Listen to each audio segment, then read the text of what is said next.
Nagre-record ka na, Dustin? Dustin. Okay. So, good afternoon, everyone. Next slide, please po. I am Ma'am Maria Cristin Jimmy Peter Nida, and you can call me Ma'am Jamie. Next slide, please po. Let's start our day with a prayer. Mr. Kim, can you lead our prayer po?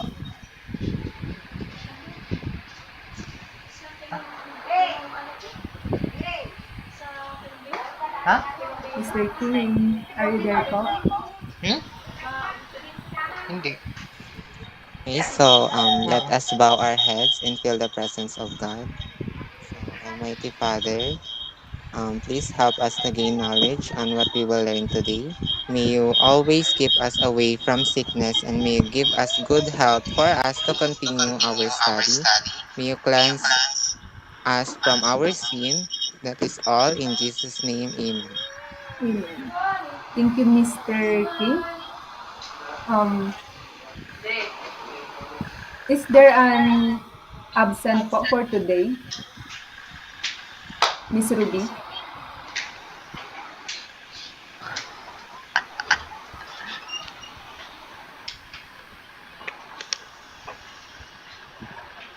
Ruby, Miss Ruby, may absent po ba today? There are no absences today, ma'am. Thank you, Miss Ruby Barocom. Next slide, please. So we have a online classroom rules. Click the raise hand button or unmute your microphone if you want to answer. If you are having a problem with your microphone, you can use the info messages in Google Meet. Turn off your microphone to avoid unnecessary noise unless you are asked to answer. Respect each and everyone. And lastly, listen when someone is sharing their ideas. Are we clear to our online classroom rules po? Thank you. So, before we before po tayo mag-refreshment activity po, can someone have a recap of what we discussed last week po?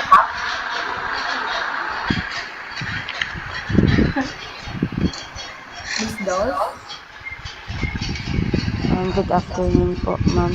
Last meeting we discussed affective domain, which often assessed by ability to listen and respond in the environment by gratitude and bonus. MA also Pindutin yung formulate learning outcome simula. using affective domain po. Ha? Yes, Miss Dolls, you are right. So, You're right. we also tackled last meeting the steps in designing affective domains such as the characterizing, organizing, valuing, receiving, and responding. Mag-attend ka na. Next slide, Ngayon lang kami, oh. Miss Lera. Tutot ako wala akong sasagot ka. So we're going to have the refreshment Kahit wag ka na mag-ano. where I'm going to show you a picture po and I want you to analyze it po and give some insight po what kind of I-edit ko na lang yan hanggang is in dito. the picture po and I'll give you 1 minute po to analyze it po. Next slide po. You may start na po sa pag-analyze.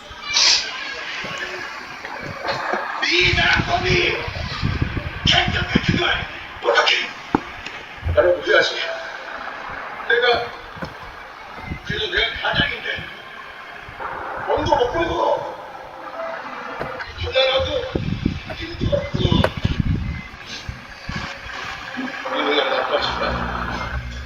그래도 내가 가장이야. 싸우고 나서도 저게 생각이 받아내야 될 거 아니야. 나라고.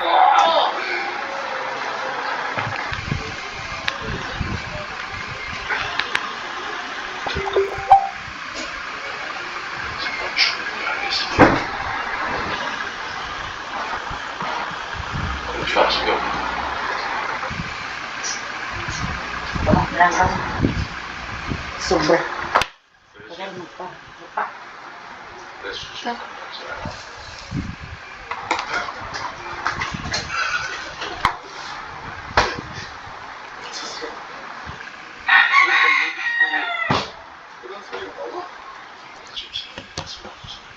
Attend ka na pandagdagan tao. Since tapos na po yung 1 minute po, what do you think this type of tools po yung nasa picture po?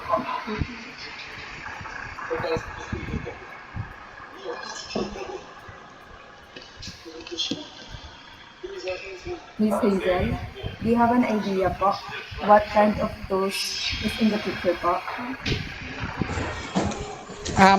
Idea ko po is checklist po, ma'am.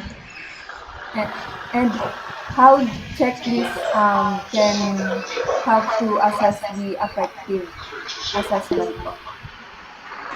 Since checklist po to, ma-measure po dito yung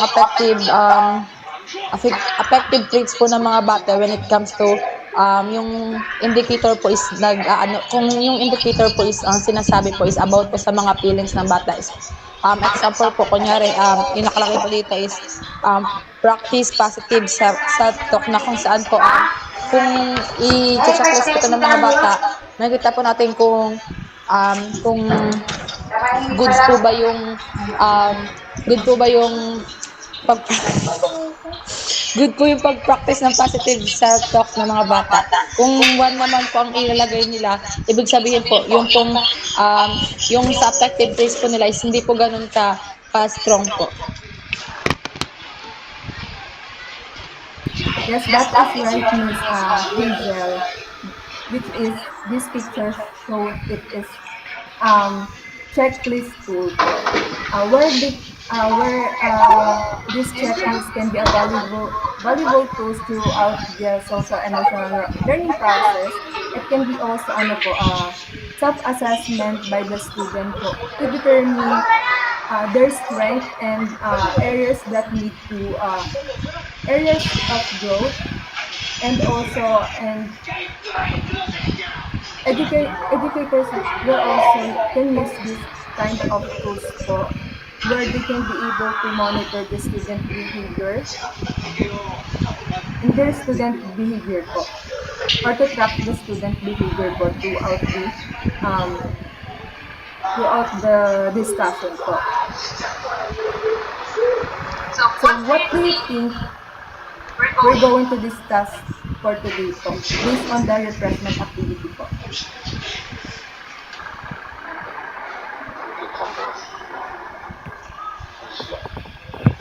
Anyone in the class?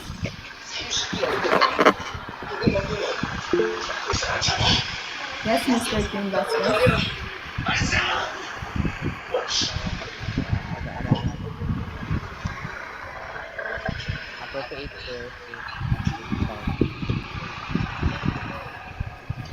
Can you repeat again po? I cannot hear you clearly po. Our topic for today is different types of appropriate tools in effective target. Yes, you are correct, Mr. Kim. We're going to discuss. Next slide is Miss Ira.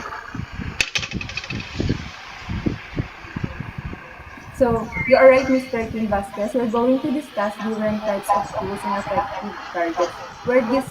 We're going to discuss 5 types of tools to assess the effective assessment. So, next slide po, Ms. Ira. For our learning objectives, identify the different types of tools in assessing effective learning. Second, understand the importance of having knowledge in identifying, selecting, and developing tools in assessing effective learning. And lastly, develop an appropriate tool in assessing effective learning. So next slide please po. And again po, I'm going to show again a picture, and I want you to analyze what kind of tools is this in effective learning.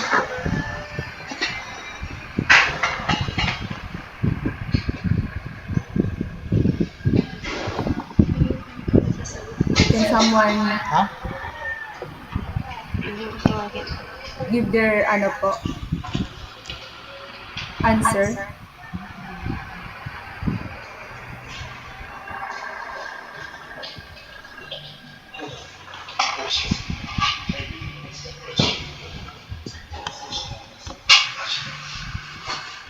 Miss Nicole, do you have an idea po?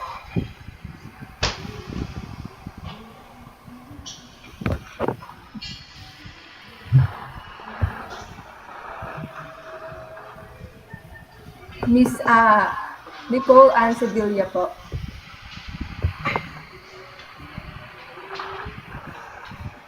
You can guess po. It's okay kung mali po yung guess. Yes, Miss Ira? Good afternoon po. Audible po ba yung sound? Yes po.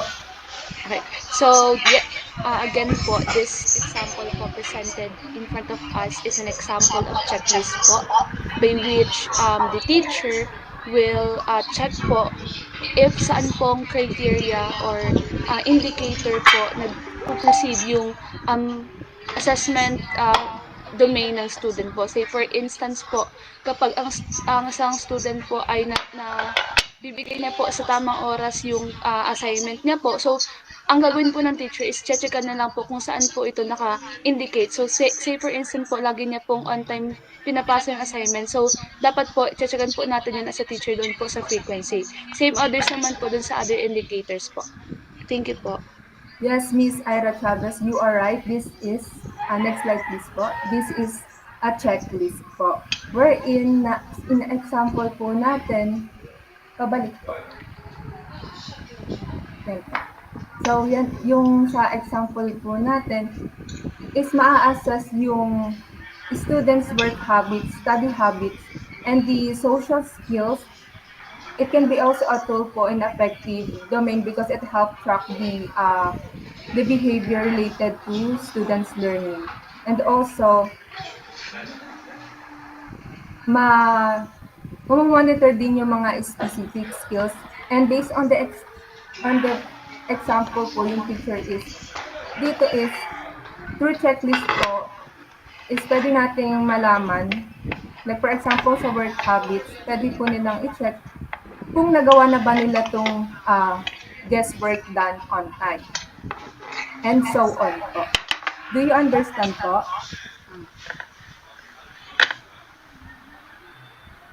Thank you, Miss Ira. Next slide please po. Checklist is one of the effective domain assessment strategy to monitor specific skills, behavior, or disposition of the individual or group of students. So, katulad nga po na sinabi ko kanina, checklist can be serve as the monitor din po to the specific skills or behavior po ng mga students po. Next slide please po.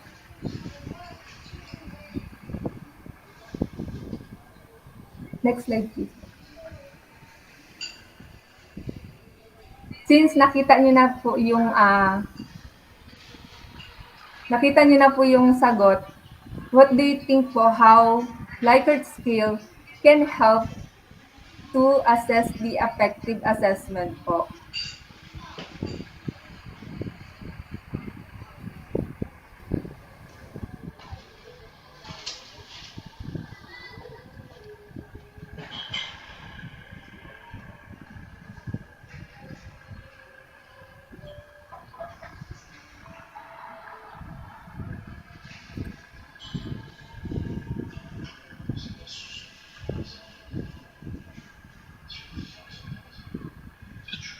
Can anyone po? Can give their insight po?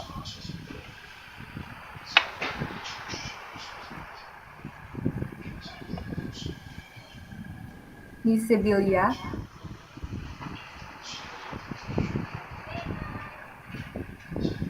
Miss Dolls?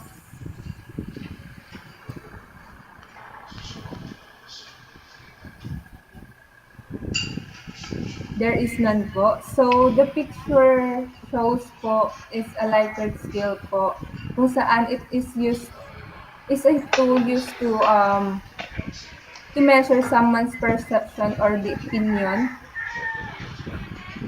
on a particular subject po. Since dun po sa example nga po natin, we can rate the statement 1 to 5, 1 being the lowest and 5 is being the highest po. Wherein you're going to rate this statement po that implies to you po. Like for example, I am satisfied with the topic today about the story of Romeo and Juliet. Doon, i-rate mo kung from 1 to 5 how satisfied you are in the discussion po about the story of Romeo and Juliet. And so on po. And also, rating scale is designed to measure din po a student's enjoyment. Yun nga po yung katulad sinabi ko, kung satisfied, pwede din po siya as in the enjoyment po. Since may other example po tayo ng happy, ganyan. I am happy for today's lesson in English, ganyan po. And how they feel during the English subject din po. And other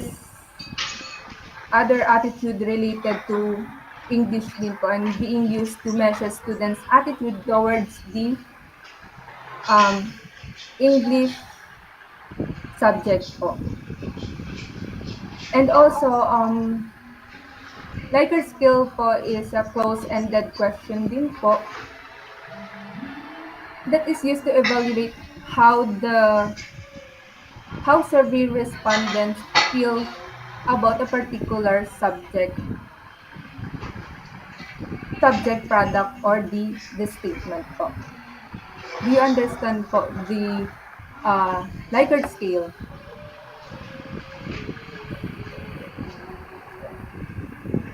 Thank you, Miss Angeline Dolls and Miss Ira. Next slide, please po.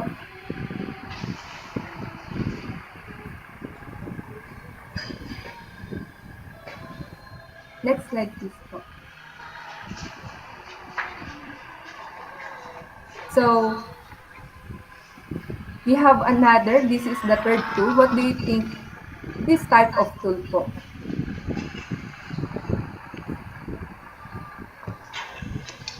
What do you think this type of tool po?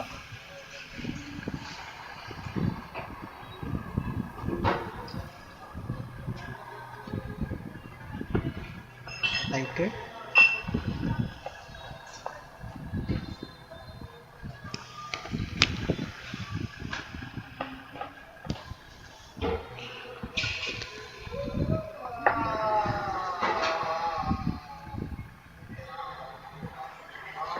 Linawin ko lang po pala, hindi po pala Likert skill yung kanina po. It's a rating skill po.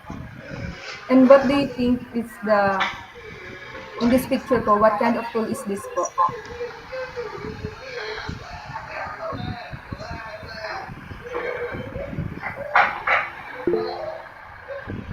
Yes, Miss Ira? Good afternoon po. So, based po dito sa picture po, I think this is an example po of a Likert scale po. Kasi po, yung nasa picture po is nagpapakita po siya ng survey na meron pong mga statement, meron din pong mga indicators or legend kung saan ang teachers po ay pipili po kung saan po naka-indicate or saan po na-measure yung feelings and other indicators po na nakikita niya po or na-observe niya po sa kanyang mga students. So, lalagay lang po ng teacher kung saan po naka-indicate yung behavior po ng kanyang mga students. So, yun po. Yes, Miss Ira, this is a Likert scale po, or it's also a type of rating scale din po that can be used in the affective domain because it measures a person's attitude, interest, and feelings in a particular topic po. In a particular topic. In the picture is designed to measure a student attitude po towards the English subject po. And the skill has 5 response choices po, rating strongly agree, undecided, disagree, and strongly disagree. This allows students to indicate their level of agreement with each statement about the English subject po. This this kind of tool po can be biased po, di ba? Sometimes, pag hindi natin gusto yung teacher, di ba, parang binibigyan natin sila ng mababang rate. Pag naman gustong-gusto, na ginawa naman ng teacher lahat ng teacher yung mga yung skills is naibigay naman lahat, is bibigyan pa rin natin sila ng mababa. May mga ganong students. Meron din namang magbibigay na mataas kasi nga mabait sa kanila. Kahit na hindi ganon naibigay lahat ng best nila sa pagtuturo. And also, in Likert skill, they meet your needs and you have your attitude, beliefs, and the behavior items po. And also, in Likert skill, din po is another simple and widely used self-report method in assessing affective domain po. Wherein a list of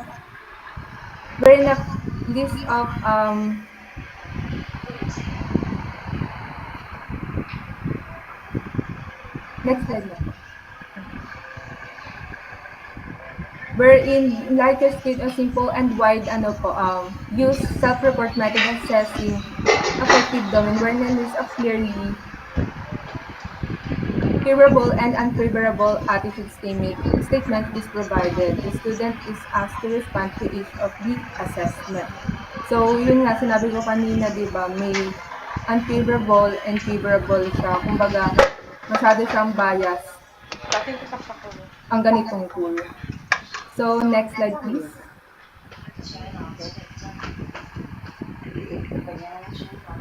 So, what do you think? This is the 4 tools. What do you think this kind of tools po?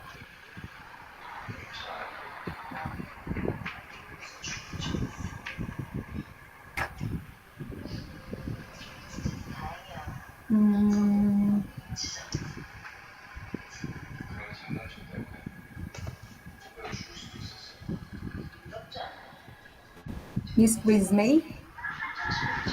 Do you have any idea po what kind of tools is this po? Kakapasok ko lang. So,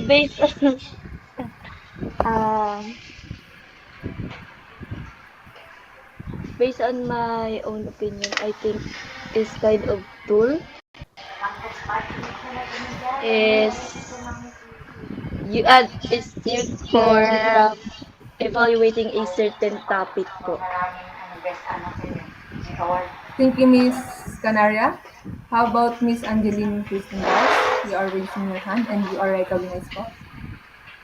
Good afternoon po. This type of skill po is called satisfaction skill po, wherein ini-indicate po doon kung gaano po nasa-satisfy yung mga audience. For example po, noong sa seminar po natin sa BCK5, meron po, kapag after po ng event, meron pong parang satisfaction skill wherein tinatanong po yung mga students kung gaano po ba na-achieve or na-satisfy yung needs nila po as students.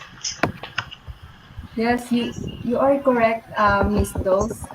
You have a point. However, this kind of tools po is called next slide po, Miss Ira.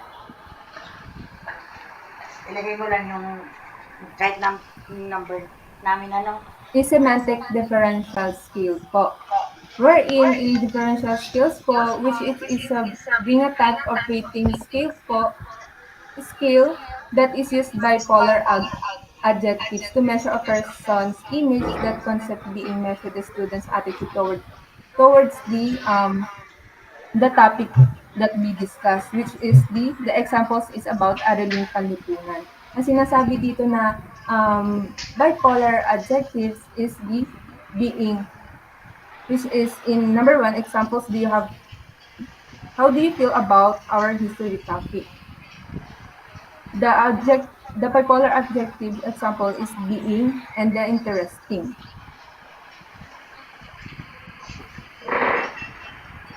And also in this kind of tools din po,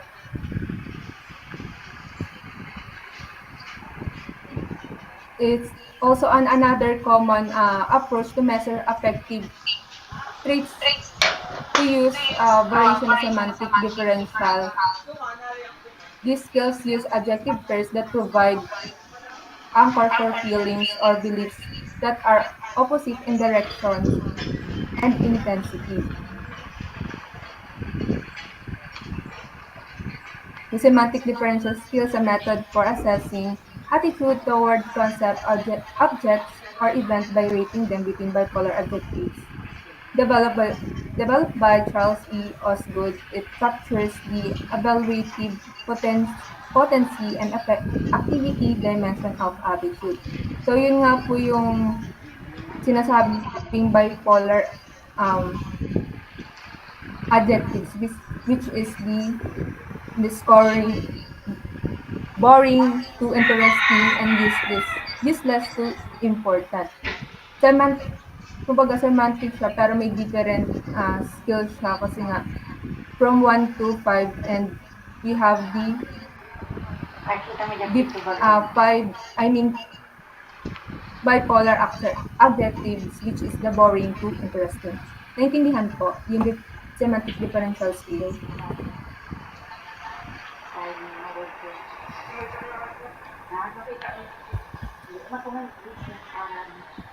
Next slide, please po.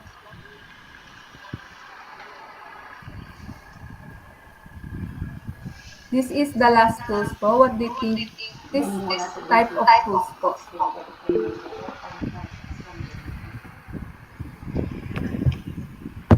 You may guess po.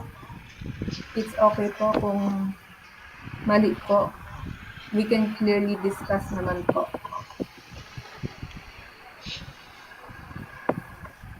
Anyone po? Yes, Miss Jason. The blank. Ano po, good afternoon po. Ito po is yung sentence completion po. Yes. And how sentence completion po assess the effective assessment po? Okay po. So, yung sa sentence completion po kasi is it enables po the students na mag-provide po ng sagot nila na hindi po kontrolado, or they are the one po na maglalagay kung ano yung gusto nilang answer po. Yes, you are right, Miss Giselle. Next slide please po. In sentence completion type of tools po, katulad nga po ng sinabi ni Miss Giselle, is mas ma-express pa ng students kung ano pa yung gusto nilang ipahayag or yung emotions nila dun sa subject. Kumbaga, walang limit kasi pwede silang maglagay ng one word to more kung gusto man nila, para ma-express pa yung kanilang feelings dun sa subject na tinatalakay. It can prompt student to reveal nga po their emotion and attitude in a way that might be difficult for them to articulate.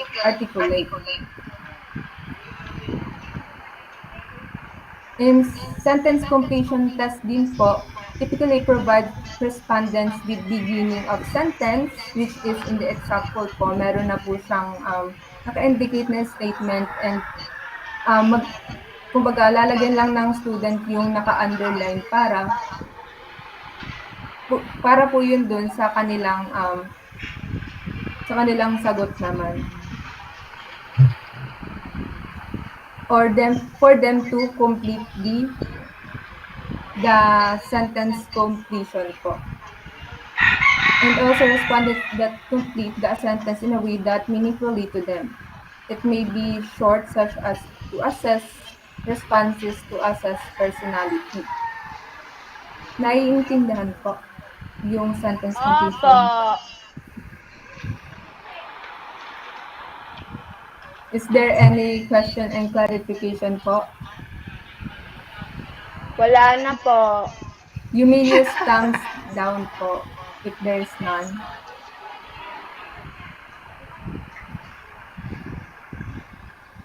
Thank you. And what are those 5 tools in assessing affective domain?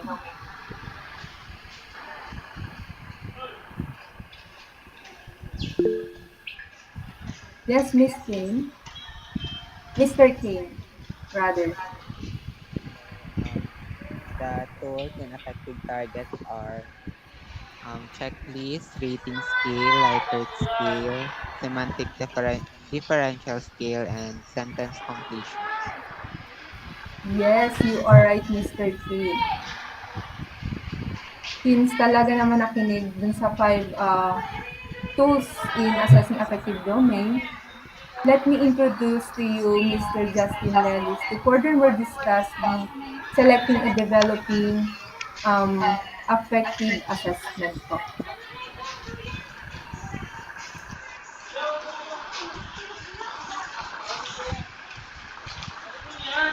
So, thank you, Miss Jamie, for introducing the... Naka-off pa po ng mic. wait. Sorry, so, I am audible po ba? Yes po. So, thank you. So, thank you, Miss Jamie, for introducing me. So, now, let's proceed to the next topic. Next slide, please. So, now, before we proceed to the next topic, let's have a short practice for what you have been discussed earlier. So, in here, I want you to guess kung saang papasok yung learning competencies na ipapakita ko dun sa mga tools na i-discuss ni Miss Jamie. So, let's start po. So, for the first learning competencies, sino pong pwedeng magsagot?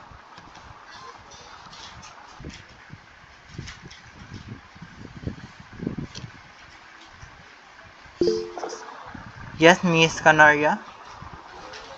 Try ko lang po, hindi ko po kasi talaga alam ang sagot. Identifying and recognizing one's own emotions and feelings. I think this is checklist.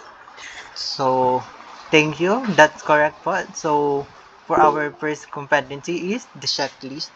Next slide, please. Next po. So, second competency, second competency is Miss Angeline. Babasahin ko pa po ba? No, Yes. no na po. Assessing students' confidence levels in expressing their emotions and addressing emotional challenges, evaluating students' ability to regulate and manage their emotions effectively, measuring students' sense of belonging and connection with peers, and connection, yun po. Tingin ko po, sir, ang sagot po ay rating scale. Po, yun po. So, thank you, Miss Angeline. So, that's correct po. Next slide. Next slide. So, correct po na rating scale. Next slide po. So, Mr. Kane.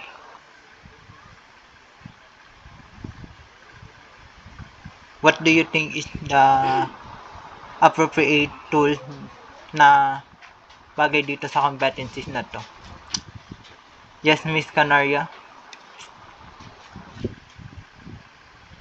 Yes. Number ano na nga po tayo? Number 3. Pangatlo na po to. Okay. assessing students' receptiveness to new ideas, perspectives, and experiences. I think this is Likert scale po. So, correct po, no? So, it is a Likert scale. So, next slide po. Who want to answer po? Yes, Miss Angeline. Encouraging students to reflect on their own thoughts, feelings, and experiences in response to incomplete sentences, assessing students' aspirations, intentions, and goals for personal and academic growth, exploring students, di ko na po mabasa. Wait lang po. Students,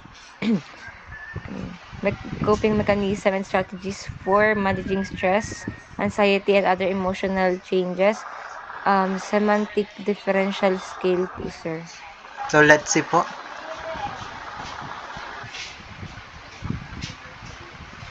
So, that correct po, no? So, next slide po. Oh. So, may mali pala. So, sorry. So, same lang siya dito. So, next slide po. Dapat pala ang sagot dun sa una ay sentence completion. So, sorry, my fault po. My fault. So, It's okay. So, as I can see na nahulaan naman po yung kung saan ba appropriate yung mga learning competencies na tools na pwedeng gamitin sa pag-ano ng for assessing effective target. So, now, paano ba natin pumili ng appropriate method in assessing effective target? So, do you have any ideas po ba?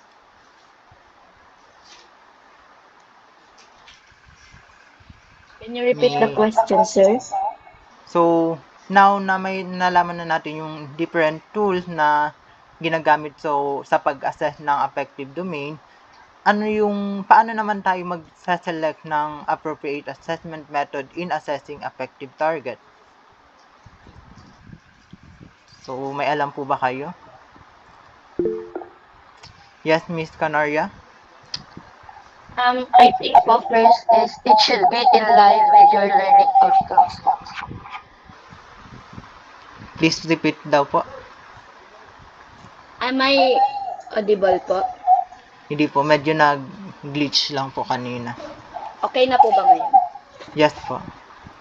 So, to repeat my answer, I said it should be in line with the learning outcome. So, that correct po, no? So, paulit-ulit naman natin sinasabi na may point po pala. So, paulit-ulit naman natin na sinasabi na kailangan align sa lahat ng ginagawa natin in objective. However, merong pinaka-exact word po na hinahanap po natin. So, next slide po. So, the first is observation. So, who can read and explain po the meaning of observation po? Mr. Kane? Good afternoon po.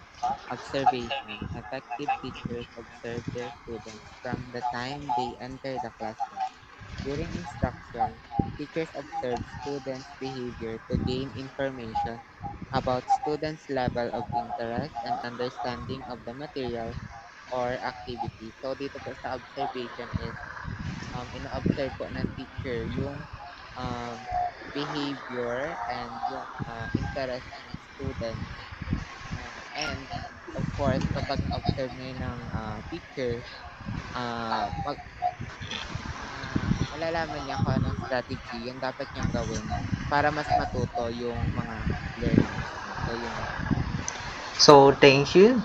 You have a point po, no? So, as we all know na dapat we as a student, we as a future teacher rather, na kailangan marunong tayo mag-observe, no? So, lahat ng dapat ng galaw ng student natin ay halos bantay natin in the way they interact with others and yung halos lahat ng galaw nila, kung paano sila mag-behave sa inside the classroom, kung paano sila makipagtalamuha, paano nila magsagot sa isang tanong, and kung paano sila mag-analyze ng answer. So, by observing din them, malalaman natin na kung ano ba yung appropriate method na kailangan nating gamitin sa pag-assess sa kanila. So, next slide po. So, for questioning, Miss Angeline, please read and explain po. Please read and explain po. Questioning. Teachers ask questions for many instructional reasons, including keeping students' attention on the lesson, highlighting important points and ideas, promoting critical thinking, allowing students to learn from each other's answers, and providing information about students' learning. So, sa ngayon po, sir, na nasa 21st century education tayo, very crucial na po yung questioning or yung Socratic method na tinatawag natin para kumbaga kilitiin yung curiosity ng mga bata as well as i-foster yung critical thinking for students to formulate their own answer po. Yun po.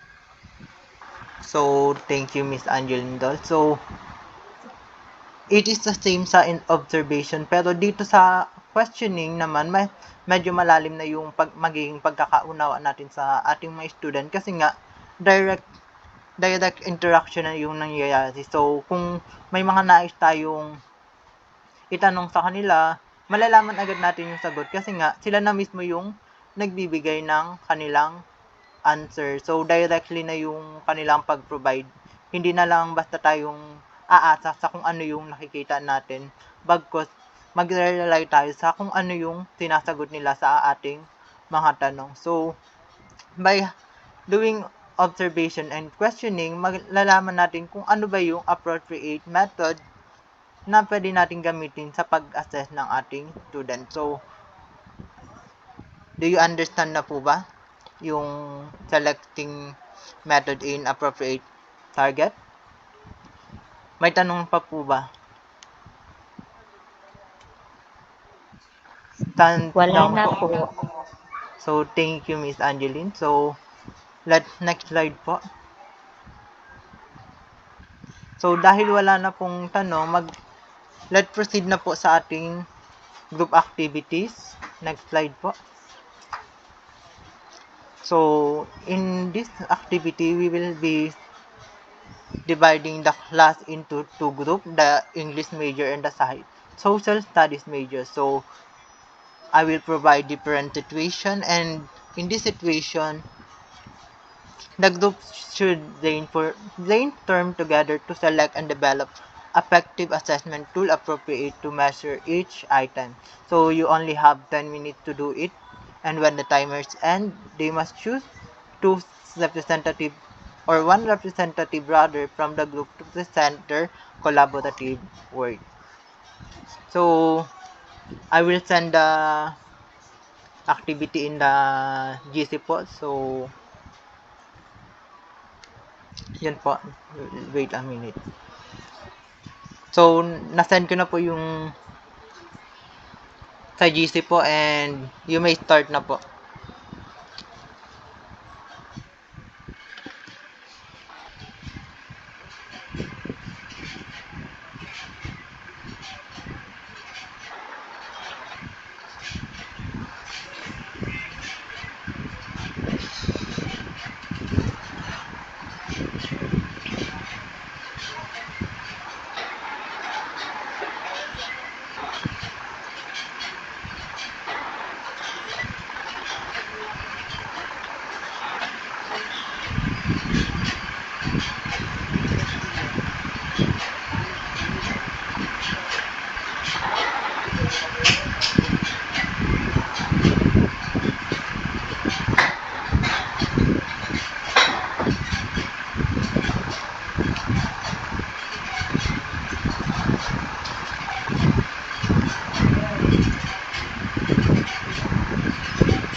So, I guess tapos na po yung ating group activity na. So, for the English, sino pong pwedeng mag-present for English?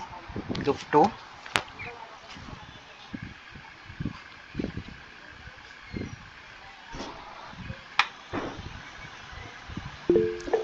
Yes, Mr. Kane.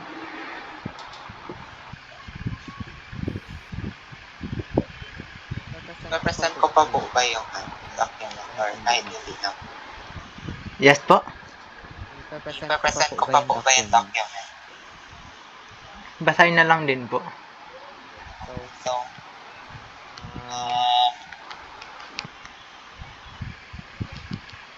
in our scenario, Mr. Hamlet, a high school English teacher, is committed to understanding his students' perspectives and emotions regarding their study of Shakespearean literature.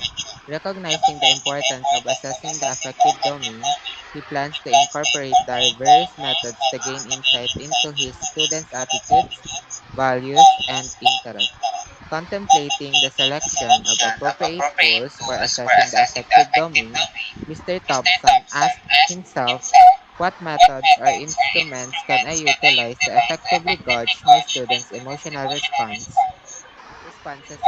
and perceptions towards studying Shakespeare? So, the instruction is help Mr. Hamlet to select and develop an effective assessment tool that is appropriate to the given situation. So, in behalf of our group mates, which is the English major, this is our answer. Given Mr. Hamlet's goal of understanding his students' emotions and perspectives regarding Shakespearean literature, we believe that the most appropriate effective assessment tool for this situation is Likert scale. So, in Likert scale, it allows the respondents to express their agreement or disagreement with statements related to their emotions, attitudes, or perceptions. So, since Mr. Hamlet wants to gauge his students' emotional response and perceptions towards studying Shakespeare, the Likert scale provides a structured format for them to indicate their level of agreement or disagreement with statements reflecting this aspect. So, um, these are the statements that Mr. Hamlet can develop in his Likert scale. So, number one, I find studying Shakespeare's works enjoyable. Number two, I feel confident in understanding Shakespearean language. Number three, I believe studying Shakespeare helps me appreciate literature. Number four, I find Shakespearean characters relatable to modern day experiences. And the last one is I think studying Shakespeare is important for understanding cultural heritage. So, in this, Mr. Hamlet's students can choose from these response options, which is strongly agree, neutral, disagree, or strongly disagree. So, in this way, Mr. Hamlet can have a valuable insights into his students' emotional and creative attitudes towards studying Shakespearean literature. So that is all. Thank you. So, thank you, Mr. Kane. So, next group po for social studies.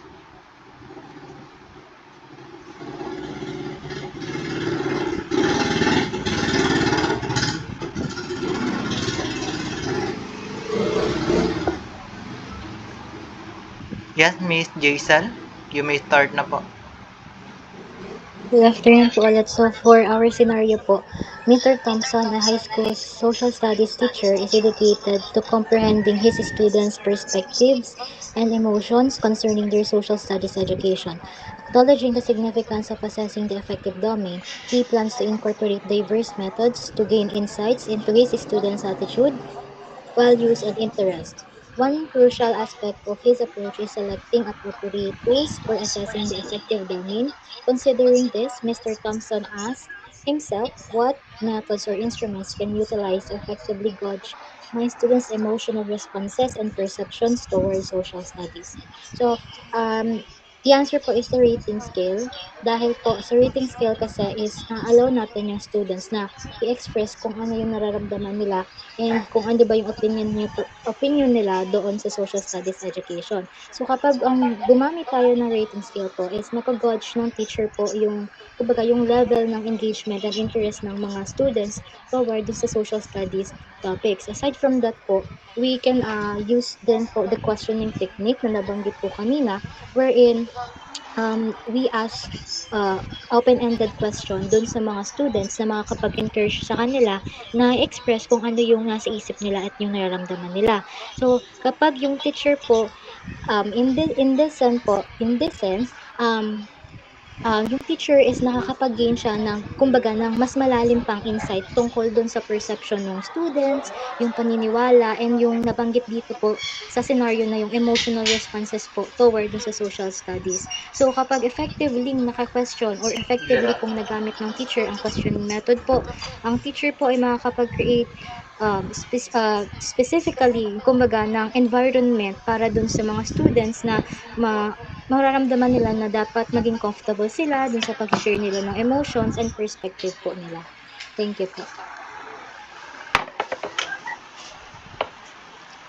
So, thank you, Miss Jaisel po, for your presenting the group activity of social studies. So, for scoring po, so let's start with English major or group po ng English. So, before that, as you can, kung mapapansin nyo po na halos same lang po yung situation na binigay ko, and ang mag-aano lang dun is yung what type of appropriate tools do you think yung appropriate dun sa given scenario. So, nasagot naman po ng each group, and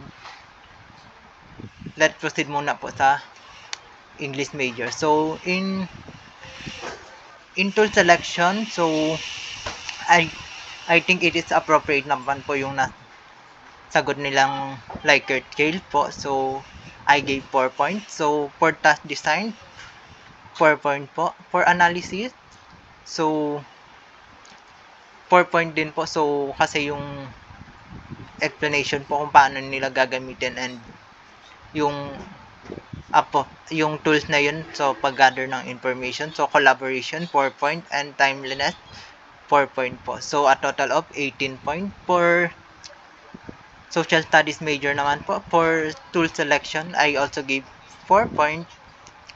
So, Likert scale and rating scale po. So, halos hindi naman siya nagkakalayo, no? So, for task design, ng 4 point, analysis din, 4 point, collaboration, 4 points, and timeliness, 4 points. So, a total of 18 points din po. So, same lang po ang score niya.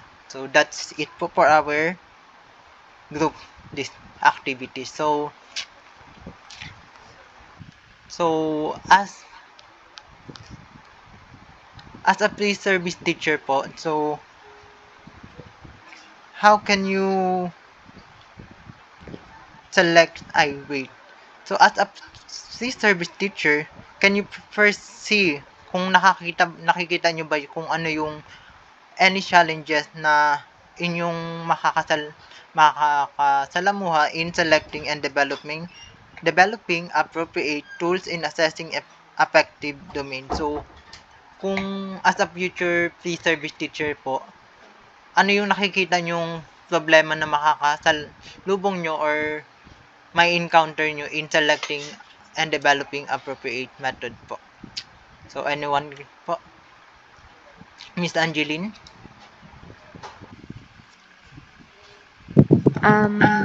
I think, sir, itong pag-aaral natin na to, nabibigyan po tayo ng iba't ibang option na iba't ibang tool para i-assess yung effective ng mga estudyante. Yung appropriate tool po kasi nakadepende kung ano yung kailangan ba natin or kung ano yung mas appropriate na gawin sa pag-address ng, for example, sa emotional readiness ng isang bata. meron din yung sa sentence completion, if talagang gusto po natin is makapag-provide yung students or makapag-formulate yung students ng answers freely, we'll go to sentence completion. Parang ganun lang po yun. So, thank you. So, as what Angeline said po, no, na itong mga pinag-aaralan natin, makakatulong siya kasi in a way na malalaman na natin kung ano yung appropriate tools na pwede natin gamitin in one scenario. So, other answer po, Miss Jaisal?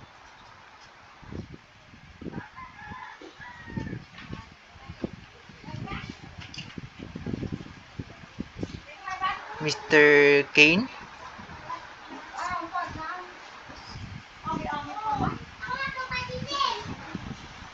The challenges that I would encounter if I become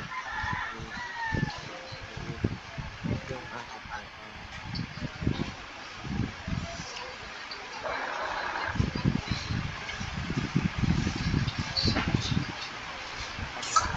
Nagsasalita po po. Pwede pong pakalakasan po yung voice po. Am I audible po? Yes po. Okay, so, sorry. So, if I become a pre-service teacher, the challenges that I would encounter is, kaganina po yung sinabi ni Miss Jamie na biases po. So, kung halimbawa po is tawag dito, yung i-rate mo po yung isang tao, then kakilala mo siya or naging mabuti sa'yo. So, yun, parang kahit hindi naman okay yung potential niya is bibigyan mo siya ng mataas na points. So, parang doon is mahihirapan ka na i-observe kung ano ba talaga yung true potential nung student or learner.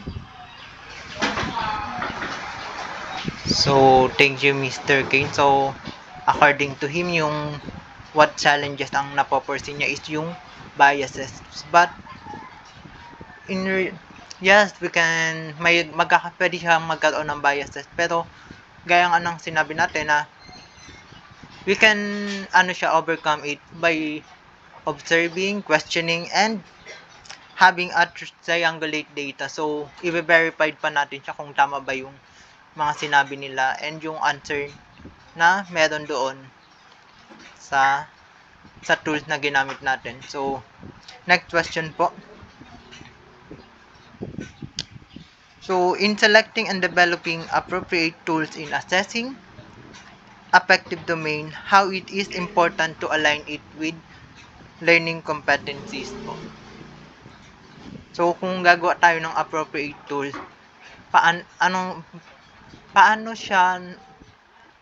gaano ka-importante na align yung mga nakalagay natin doon na descriptor or learning competencies? Miss Ayla Sabes po. Good afternoon, sir. So, mahalaga po na align po yung gagamitin po nating tools or yung mga selected tools po sa ating learning objectives or yung sinet po nating expectations para po sa teacher na rin na mas align po yung gagawin po nilang intervention if ever man po na kapag nakakuha na po tayo ng result doon po sa ating ginawang survey or questionnaires, as malalaman po natin na ano ba dapat yung intervention natin based po doon sa pag-check nila or paglagay po nila ng answer based po doon sa tools na ginamit natin. Say for instance, naglagay po sila ng ang ginamit po natin is checklist. Malalaman po natin based sa indicators as well as kung sa completion naman po is malalaman po natin yung thoughts nila about po doon sa questions natin regarding po sa indicators na sinet po natin. So yun po. So, thank you. So, sabi nga niya na it is important na align yung ating indicator, descriptor, or learning competencies sa gusto nating makuha kasi nasagot or expected natin nasagot. Kasi nga, paano naman natin makukuha yung tamang sagot if iba yung ating goals or yung objective natin dun sa mga descriptor. So, magiging misleading yung ating makukuwang data, and doon, pag misleading yung data, hindi magiging tama yung intervention or yung mga pwede nating gawin para ma-actionan yung mga sinagot nila or yung mga situation na gusto nating baguhin. So, that's it. So, as I can see naman na you have thorough understanding sa ating topic. So, wala na po bang tanong? Clarification? Wala na po. So, alright. So, next slide please.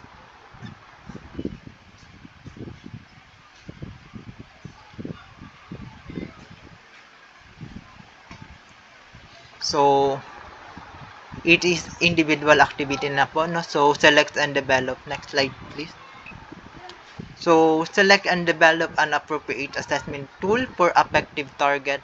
The tool must be composed of 8 to learning competencies or descriptor or indicator, and must have also a short situation wherein it describes the purpose of the tool and where and when it should be given to the students. So, the output must be submitted on or before 5 p.m. today via Google Drive that will be provided. So, dito po nang magsa-select and develop po kayo ng assessment tool kagaya po nung sa group activity.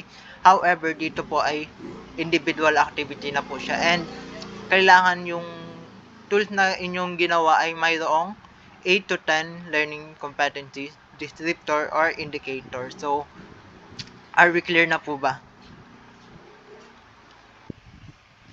So, for our criteria, tool selection, task design, analysis, collaboration, and timeliness po. So, wala na po bang tanong?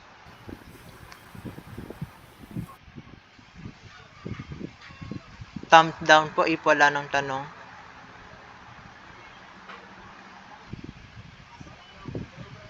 So, thank you. So, that's all for our today's discussion po. Thank you. So, you may... Before po tayo mag-out po, can we have screen lang po, capture po, or screenshot? You may open po your camera po. Sira po yung camerang gamit ko. Okay lang po, Miss Lois. Noted po.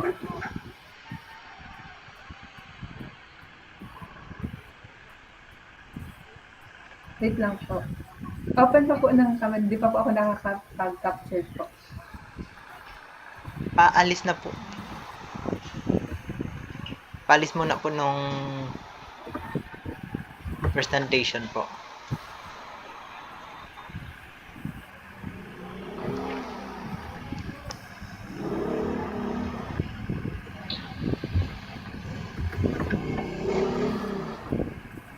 Open ko. Okay na po.